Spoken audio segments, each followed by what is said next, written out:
6 tips to breeze through your naturalization interview. My name is Sonia Peterkin. I'm an immigration attorney, and today we're going to discuss some ways to help you prepare for your naturalization interview. The first thing that I recommend is to review your N400 application and go through each question. The officer will be looking for consistency between your verbal answers during the interview and your written answers on your N400 application. If there are inconsistencies, the immigration officer will usually bring it to your attention towards the end of the interview, and they'll suggest making the changes on the N400 application. If you have inconsistent answers, then this may also cause some issues with whether you're being truthful, which would affect your ability to prove good moral character. So for the most part, you want to make sure that you have consistent information.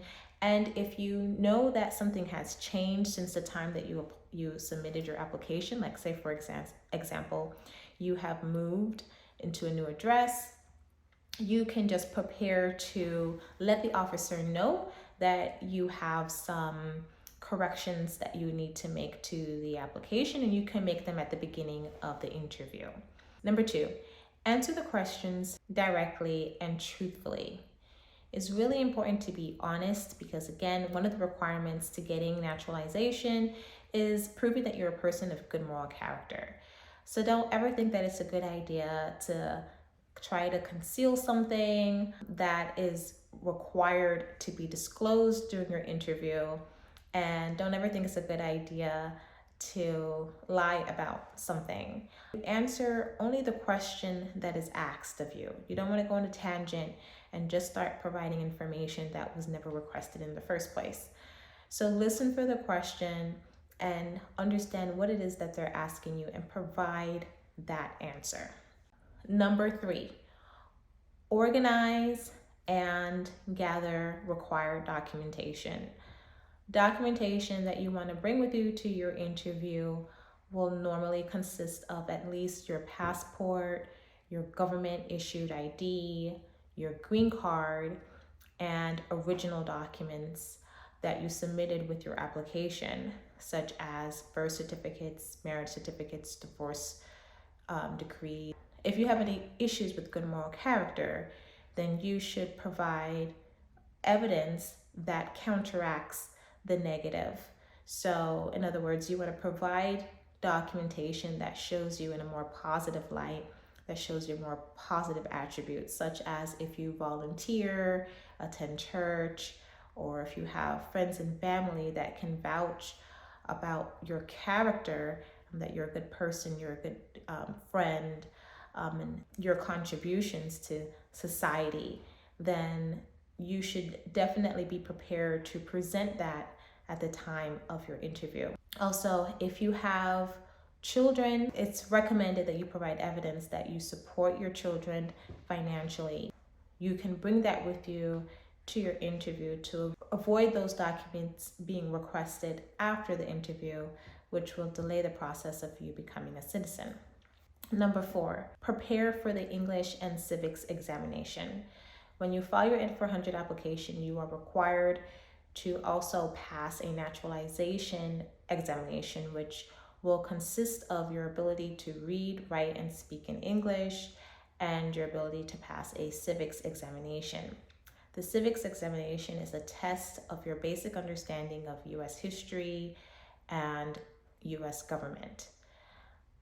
During the interview, the officer will test your ability to speak English by your ability to understand and answer the questions during your interview, which will be conducted in the English language unless you have a waiver for that based on a medical exception. The officer will test your ability to read and write in the English language by requiring that you write at least 1 out of 3 sentences correctly. Lastly, the civics examination will require you to answer 6 out of 10 questions correctly. And the list of questions that may be asked are found on the USCIS website. There is a bank of about 100 questions, and the questions that will be asked of you will be pulled from that specific bank. Number 5, dress well and be on time. So you've gotten this far, you want to make a good impression, especially because your character is also being examined. I would recommend that when you attend your interview, you dress as though you are attending a job interview. Being on time is important because also you don't want to miss your appointment. So it's important to try to get there a little bit ahead of time. I recommend at least 15 minutes ahead of time. That way you have time to go through security and to check in at the front desk and receive your ticket to wait for your turn to speak with the officer. Number 6, if you don't understand the question that the officer is asking you, ask the officer to repeat the question and to clarify. Don't guess answers to questions because, again, the officers are looking for consistency, and sometimes inconsistency can be viewed as you not telling the truth. And because your character is on the line, and telling a lie or concealing something or misleading the officer can negatively affect your ability to prove good moral character. I've seen it before in the past where the officer is specifically testing if you're going to answer a question honestly. And if you don't, you fail that test and you're not approved for naturalization because now the officer will find that you have not proven that you're a person of good moral character. You want to answer questions correctly and honestly, and in order to do that, you have to understand what type of answer is the officer looking for. In order to do that, you may need to ask them to ask the question in a different way to clarify so that you understand. So don't be afraid to say, I'm sorry, can you repeat? Or I'm sorry, can you clarify that question because I don't understand? And it's also okay to say, I don't know, if you truthfully do not know how to answer that question. It's much better than guessing what the answer is. Thank you for watching this video. Congratulations to you if you have been scheduled for an interview for your naturalization application.